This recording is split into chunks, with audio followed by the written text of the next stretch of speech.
Mkono wa Mungu ni mkuu sana.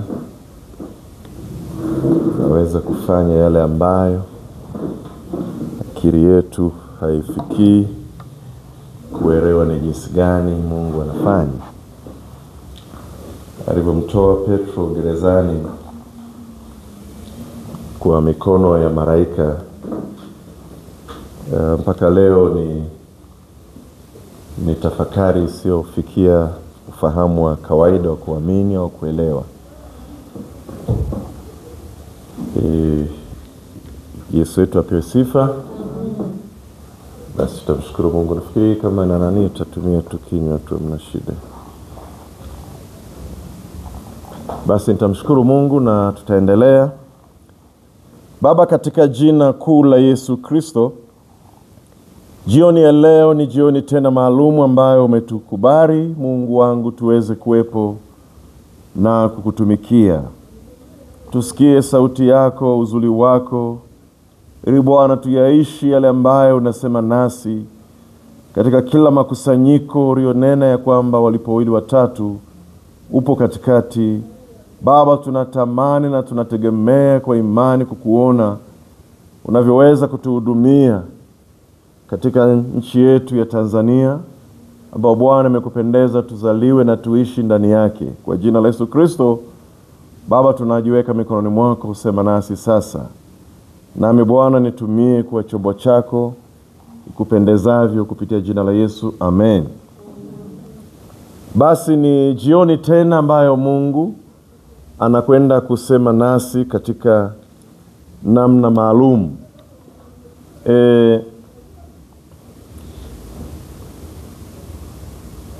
Tutakwenda kujifunza kuhusiana na kuombea kanisa na kuombea nchi. Tutakwenda kujifunza ili kuepukana na kuomba vibaya. Kuna watu wanaomba maombi ambayo Mungu anasema haya maombi ni mabaya, siyasikii. Tunaweza tukaona mifano kadha wa kadha. Hata wanafunzi wa Yesu walipokwenda kuomba, wakaomba kwamba Bwana, tunaomba utujalie mtu mmoja kati yetu akae mkono wako wa kuume na mwingine mkono wako wa kushoto katika ule ufalme utakapokuwa umeketi katika mamlaka yako. Yesu akawaambia, hamjui mnaloomba. Kwa hiyo kuna wakati unaweza ukaomba ukawa hujui unaloomba, mradi tu unaomba kwa sababu una mdomo. Na katika Yakobo sura ya 4 mstari wa 3 anasema mnaomba vibaya ili mvitumie kwa tamaa zenu. Kwa hiyo maana yake hampati kwa sababu mnaomba vibaya. Umeona tu kitu unaomba kwa mkumbo, hujui. Kwa hiyo kumbe kuna kujifunza ili kujua kuomba kwa usahihi. Hata wanafunzi waliomba wafundishwe jinsi ya kuomba. Na tunayo mifano mingi pia kibiblia. Watu walioomba vibaya na wengine wakakosea kuomba. Binti mmoja, binti Herodia, alikwenda kuomba kichwa cha Yohana. Akakipata, lakini hawezi kukiuza. Hata angesema weke mapambo hakiwezi kumsaidia. Lakini ameomba na amepata kila alichokuwa naomba, lakini ameomba vibaya. Kwa hiyo tunapojifunza jinsi ya kuombea nchi yetu, au mambo ya kimsingi ya kuombea nchi yetu, mambo ya kuombea kanisa, mwili wa Kristo, maana yake tunahitaji tulenge shabaha yale ambayo Mungu anataka ayafanyie kazi na yeye apate utukufu. Anaposema kwamba mnaomba myatumie katika tamaa zenu wenyewe, maana yake ni kwamba Mungu anataka anapotutendea kitu, Mungu awe na hisa kwenye hilo jambo ambalo ametupa. Maana yake Mungu apate utukufu katika yale ambayo majibu aliyotupa. Kama amekupa gari, je, Mungu atahusika nini na hilo gari alilokupa? Je, Mungu atapataje utukufu? Je, Mungu atahusikaje nalo? Mungu amebariki labda kama ni shamba lako limepata mazao mengi. Je, Mungu atahusika vipi katika utukufu wao katika vile vitu ambavyo amekutendea. Kwa hiyo ni muhimu sana kujua ya kwamba Mungu anataka apate utukufu katika majawabu ya yale ambayo tunaomba. Nchi yetu ipo katika wakati ambao unamhitaji Mungu sana aweze kututetea. Mioyo ya Watanzania inavuja damu, ina vidonda vibichi. Ukitazama maelekezo au maongezi ya watu, unagundua kabisa kwamba vidonda ni vibichi. Na watawala pia wameshindwa kujua jinsi ya kuweza kushughulika na kutibu vidonda. Badala ya kutibu vidonda, ndio wanamwagiria petroli kwenye moto unayowaka. Kwa hiyo katika Mithali sura ya 15, Biblia inasema kwamba jawabu la upole hugeuza hasira, bali neno liumizalo huchochea ghadhabu. Neno liumizalo huchochea ghadhabu. Kwa hiyo viongozi wameshindwa pia kujua. Kwa hiyo bado wanatumia vitu ambavyo vinachochea kuleta madhara mengine makubwa nchini. Kwa hiyo bila kuomba hawa watu waweze kupata angalau macho ya kuona na masikio ya kusikia vyema ili kuweza kuleta utulivu, hali itaendelea kuwa mbaya na itakufikia mahali ambapo unajiona uko salama, kwa sababu kuna watu ambao hawakuhusika na maandamano lakini wamechomolewa ndani ya manyumba yao. Sehemu nyingi, taarifa nyingi, watu wamechomolewa ndani ya nyumba, anauawa, maiti yake ndio inachukuliwa inapelekwa, lakini ametolewa ndani ya nyumba, hakuwa hata kwenye maandamano. Kwa hiyo kuna watu wamekufa vifo ambavyo ndugu marafiki majirani wanapoona. Nilikuwa napata taarifa, nafikiri sijui jana gani, sijui eneo gani, nafikiri kati ya maeneo ya huku juu, kijana ambaye nafikiri alikuwa ni mtu wa Saruni. Kwa hiyo ile anatoka sijui ndani basi akawa amepigwa risasi ya mgusa hivi, ni kilema. Hahusiki na maandamano, hahusiki na chochote, lakini tayari ameachiwa ulema. Zaidi sasa ya watu ambao wamekufa.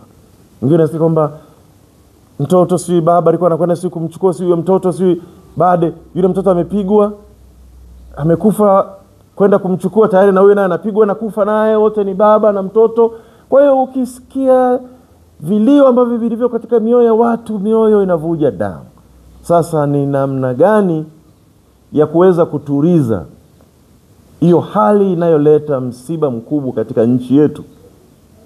Nchi yetu haikuwa katika hali hii tangu mwanzo.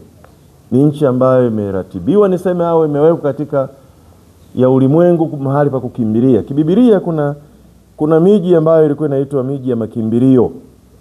Kwa hiyo na nchi yetu pia ilikuwa ni sehemu ya mji ya makimbilio. Lakini tayari adha inayoendelea kufanya kazi mpaka dakika hii inatisha. Unaweza kuwa uko nyumbani kwako, unakwenda tu na kurudi na nini, huoni kinachoendelea, lakini watu wanatoka ndani hawajui kama watarudi. Kwa nini? Kutegemea na hali jinsi ilivyo. Na unaweza kujiuliza maswali ya kimsingi kwamba hivi nani ambaye alikuwa mwenyekiti wa kusimamia vurugu Dar es Salaam, Iringa, Mwanza, Mbeya, mikoa yote nchini? Nani ambaye alikuwa kila kituo alikuwa anasimamia? Kwa sababu kama kuna watu waliodhaniwa kwamba ndio wanayeweza kuhamasisha zile vurugu zikawepo kubwa, wote walikuwa wameshakamatwa na kuwekwa ndani. Sasa huyu ambaye amekuwa akisimamia matukio yanafanyika makubwa, nani?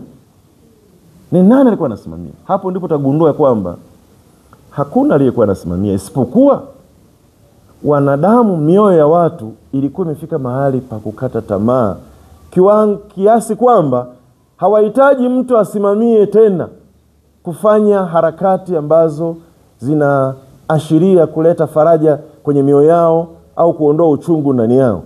Kwa hiyo ndio maana mitandao yote ilizimwa. Kama ingekuwa labda ni watu labda kutoka labda walio nje ya Tanzania, kwamba labda hawa ndio wangeweza kuwa ndio wanahamasisha hivi na hivi, mitandao ilizimwa. Lakini ilikuweje kwa wakati huo mmoja matukio yanafanyika huko, nani anasimamia? Manake mioyo imefika mahali ambapo imekata tamaa kwa kiwango kinachotisha. Na binadamu yoyote akifika mahali pa kuona pa kutambani kifo, hicho ni kiwango kibaya sana cha ubinadamu, kwa sababu tayari mwanadamu anageuka kuingia katika hali ya unyama. Yaani kifo anakiona kwamba kama ni risasi inapigwa, yeye ndio anakwenda anafuata risasi. Binadamu amefika kiwango kibaya. Anatamani sasa hata kama ni kufa tu nife, naendelea kuishi kwa ajili ya nini? Alafu watu unakuta kote hakuna anayesimamia kwamba anaratibu kwamba hey, fanya hivi, kwamba mioyo ya watu imekata tamaa, imechoka. Kwa hiyo bila neema ya Mungu, nguvu ya Mungu, haiwezekani kuwatuliza watu wa namna hii. Sasa badala ya kuwatuliza, yanazungumzwa maneno tena magumu kwamba waliokufa ni wageni wa kutoka nje ya nchi, sio wa Tanzania. Mtu anaumia kwamba ndugu yangu amekufa hapa, maiti imechukuliwa, hiyo hafu naambiwa kwamba ni watu wa nje. Sasa huyu mtu hata ungelimpa pesa nyingi, hata ungempa lugha ya namna gani, hawezi kutulia kwa namna yoyote. Ndio maana maandiko haya yanasema kwamba neno la upole linaigeuza ile hasira, lakini maneno yale ya magumu, yale machungu, yanachochea hasira. Uchungu ndio mtu anachanganyikiwa na kuwa mtu asiyeambirika. Kwa hiyo tunaposema kuombea nchi, basi lazima tujue kwamba watu wameathirika kwa kiwango gani, watu wana maumivu kwa kiwango gani. Lichukulie lile jambo kwamba ni la kwako, kwamba mama yangu ndio huyo namuona ameuawa hapo, mtoto wangu huyo tena ndio alikuwa mtoto wa pekee, ndio huyu ameuawa, nilikuwa namtegemea, ndivyo nimemsomesha. Nilikuwa naona kwenye binti moja ni wa mkoa wa Mara, anaitwa Christina, amerushwa sana kwenye mitandao. Yule binti alikuwa dereva wa kuendesha magari makubwa. Alianza kazi ya kuendesha magari akiwa na miaka 19, ni binti tu, na mpaka sasa hivi anakufa akiwa na miaka 22. Hakuwa katika mtiririko wa maandamano wala nini, watu wamefungiwa wako ndani na nini, tayari naye ameuawa. Mama yake analia, ana garagara. Kwa binti aliacha kwenda sekondari, kwamba mama hatawezi kunisomesha, afadhali ili niokoe familia, ni akajiingiza kwenye shughuli ambazo ni ngumu za kiume ili angalau apate vipato vya kuweza kuiokoa familia. Sasa aliyekuwa anategemewa huyu ameondoka katika mazingira hayo magumu ambayo yanaleta uchungu. Meona watu wanalia, wanafanya maombolezo, wanazika nguo kwamba maiti haijapatikana. Haya, nguo za marehemu ndio zilikuwa hizo, wanachukua viatu, wanachukua nguo, wamechimba kaburi, watu wamekusanyika, watu wanalia, watu wanaamua angalau wapate lilizi tu, angalau ile faraja tu, wanaamua kuzika vitu vya marehemu. Ndugu zangu, mioyo ya watu inavuja damu, ina kilio. Nani aombe kama sio kanisa la Mungu? Watu ambao wanaweza wakaomba Mungu akawasikia.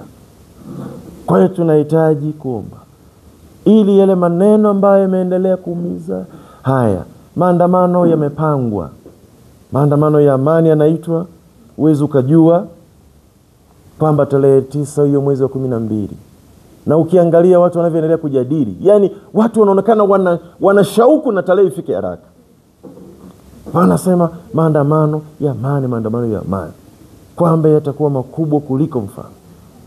Sasa tayari maandamano haya yanaanza ya amani, tayari vurugu zingine zinaanza. Nini kitakachotokea?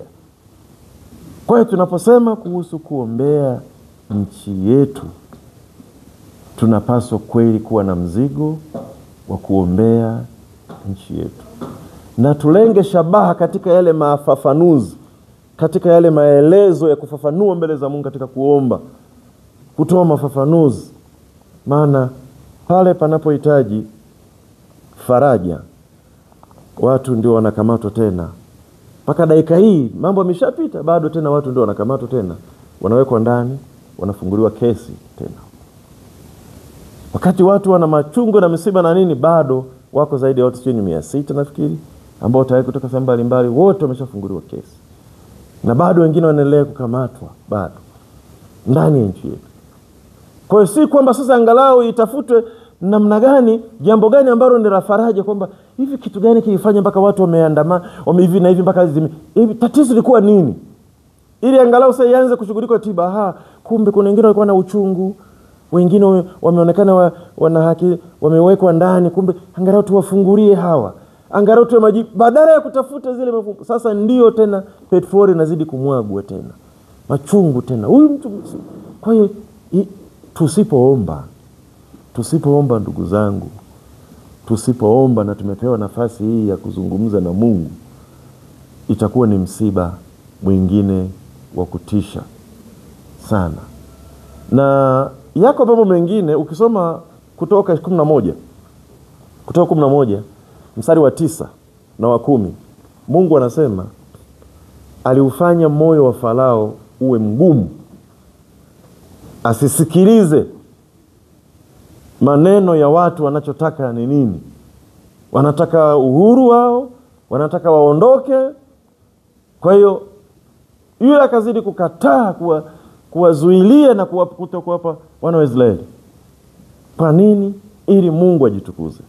Kwa hiyo kama kuna jambo ambalo Mungu anahitaji kulifanya kwa ukombozi, basi maombi yetu bado ni kufungua ule mlango wa kimungu, ili Mungu anyoshe mkono wake kwa ajili ya nchi yetu.